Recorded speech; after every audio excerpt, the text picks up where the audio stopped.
Yep. Afternoon everyone. Part of our sort of tips series. It's river season now, so I thought I'd show you how to set up a fairly simple stick float method using a centre pin. I do things slightly different to a lot of people, and there's 1,001 ways of doing this, so don't take this as the only way, but this is the way I do it. First off, you'll see I'm using a centre pin, and I'm actually using braided line off the top of the reel. A lot of people have it off the bottom, it's just I prefer to have it off the top, solely because I find it a lot easier to control, and you don't get so much wind and knots and things like that, particularly when you're using braid. The reason I use braid is braid floats. Trying to buy a decent mono line these days that floats is really difficult. Now, when you stick float fishing, that is an absolute must.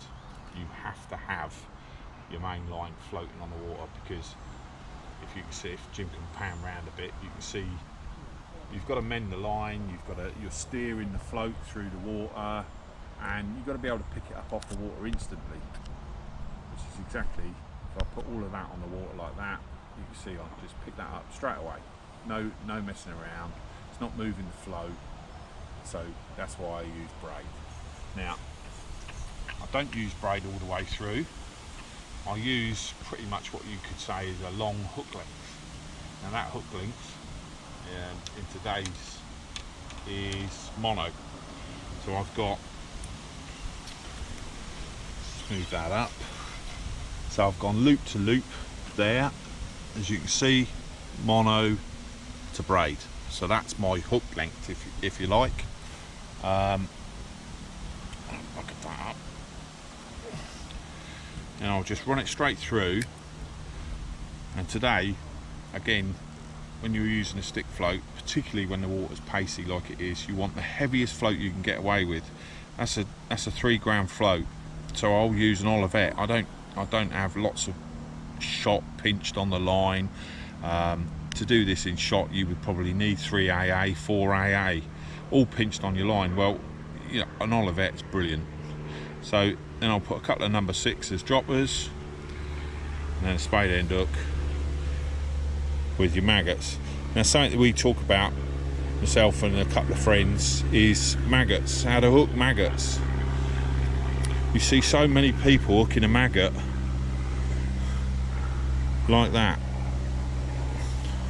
Well, that's of absolute no use whatsoever. That's, you just killed it, more or less. So when you hook a maggot, you just want to get the slightest little tag in there. You just nick it.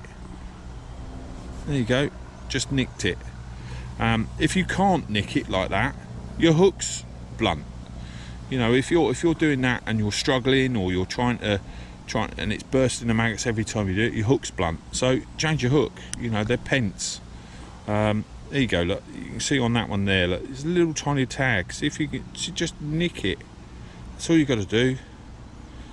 Just nick it in there like that. It's perfect.